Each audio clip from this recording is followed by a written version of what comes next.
Hi guys, welcome to the video. This is Hardly Gaming, and this is an odd one, guys. I was going to make a wee build video today, but then I realised there's a new bug in the game. So what I'll do is I'll run through the build I was going to show you guys, and then I'll show you the bug. Basically, I can't show you how good the build is because of it, but let's just start. We'll just go from here.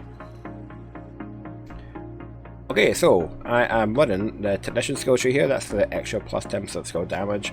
I do know that I've wasted my skill point here, but it's the best in slot right now for a dedicated skill build. I'm running the Concussion Grenade as my secondary because I just don't like the EMP. It's too situational for me. I prefer this just because I always know that I can rely on this to cause damage. My primary weapon, I'm going back to the classic M1A here. I know it has received a slight nerf, but it's still, I think, probably the best in slot for skill builds. Now I know some of you are probably going to argue with that and say it's a Surge, but the Surge has, I think, more than half the damage, base damage than this, and I think over the course of a full mission you will get more damage if you run with a classic M1A than you would with a Surge, but that's just my opinion. It's quite nicely rolled here, and the reason I'm using this is because of the spike. Now the spike did receive a massive buff in Tu10, so the headshots grant plus 20% skill damage for 15 seconds, where it used to be 8 seconds, so it's almost 100% buff. So it's really nice now. You can actually you can cast this, or cast. You can I've been playing too many RPGs recently. You can pop up, shoot this, proc it, and then change to your secondary weapon, and then just do that back and forth if you really wanted to. But yeah, I like this, and I've set it up so I put the headshot mod on here, the 8 times here.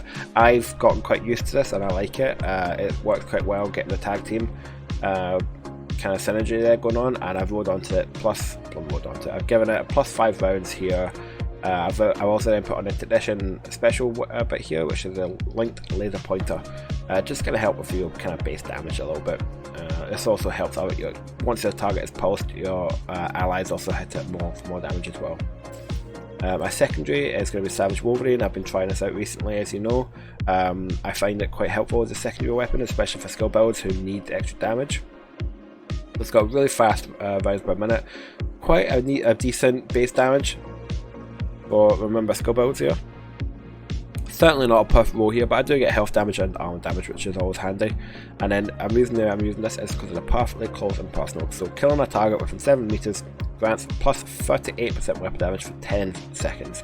So especially if you're getting rushed by several enemies, this is really handy because you can quickly take out a red bar enemy with this and then focus on the purple bar next to them, or the elite. So yeah, I quite like having this, but you can swap this out. It's certainly not best in the slot. You can swap it out for Sweet Dreams or any other secondary you want. And my Sidearm is going to be a Maxim 9, which is one of the signature weapons as well. Signature weapon tree weapons, yes. The reason I'm doing this is really good damage, but also you get a perfect spike, so you get plus 25% skill damage for 15 seconds. So I said you could pop out, proc this, and then have something completely different in one of these slots as your main damage dealer if you really wanted to. Now, the gear pieces I'm using is a one-piece Murakami here. That's for the plus 20% skill damage, and I've rolled onto that skill damage, and I've got skill haste here as well. A backpack, I'm going to be using the one-piece Wyvern for the extra plus 10% skill damage again, rolled on skill damage again, and I've rolled skill haste and skill haste. Now the reason I'm using this is because of the tech support, which gives you skill kills increase total skill damage by 25% for 20 seconds. Now I know there are better talents, such as Combined Arms, but the thing with Combined Arms is the buff only lasts for 3 seconds, whereas tech support lasts for 20 seconds.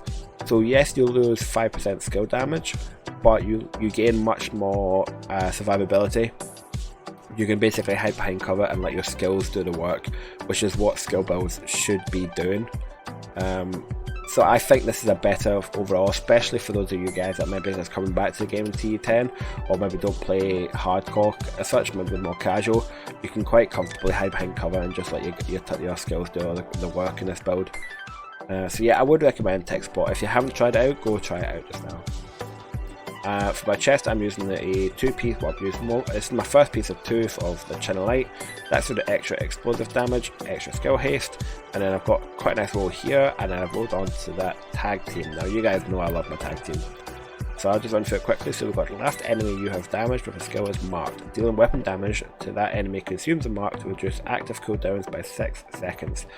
You can generally proc this twice per Seeker cluster, which means that you lose 12 seconds off your cluster mine's cooldown. Now I can't exactly show you how good that is because that's what the bug is right now, and I'll show you that in 2 seconds. But yeah, losing 12 seconds, they're usually about, I think about 21.8 seconds my clusters. You're losing about half of your cooldown now. Really, really nice skill this. You can also go work if you ever need to get your turret out quickly through your Seekers, proc this, and then put your turret down because it's pretty much straight away. I would also recommend going to try this out if you haven't used it yet. I'm using a 2-piece Hana-U, all roll for skill damage and skill haste. And my last piece is my last piece of Chinlight, again roll for skill damage and skill haste. Now, going on to the skills here. This, don't worry about this. This is a strange thing I'm going to show you. Usually this is about 21.6 seconds, I believe it is, and it's 2.8 million, which is not brilliant. It's not certainly not the best, but you can get this out, as I said, in about 11 or 12 seconds. So yeah, it's really quite good with that. And my second here is I'm using the assault turret. Again, don't worry about this. I'll show you what I'm talking about in a second. But yeah, 118,000 base damage with the procs from Spike and tech support. You're looking at about 170,000 damage per shot with that. Now again, I know there are more powerful builds out there, but this is more of a utility skill build. You can survive quite a lot of damage. You don't need to proc 6 different things at once to get the perfect damage. You can quite comfortably hide behind cover, put your turret out, occasionally pop up, proc tag team and Spike, and just let your clusters and turret do everything. Okay guys, so that is the build. Now I'm going to show you what is wrong with this game right now. It's not wrong, it's just weird. So we're going to go over to stats, we're going to go down to our skills, and there we go. Now this is a good build, but it's not 500% skill haste build. So I'm not really sure. I don't think I've ran a couple of heroics already now since Tu10 dropped. I don't think I had, it didn't feel like I had this, but maybe I did and I just didn't realise. So yeah, if you want to farm some ridiculous 500% skill haste builds, yeah, now's the time before they fix it. Anyway guys, that is the build. I'll try and record something today about gameplay and put up. There's nothing too special about this build. It's just a generic, really good skill build for those of you guys that are maybe coming back to Tu10. Alright guys, well I hope you enjoyed this video. If you're not subscribed, please go down and press the like and subscribe button. I really do appreciate every single one of you. I'm almost, I think, at 400 subscribers now, which is brilliant. So thank you to everyone who has joined. It's really appreciated. And yeah, I hope you guys have a good day, and I will see you in the next video.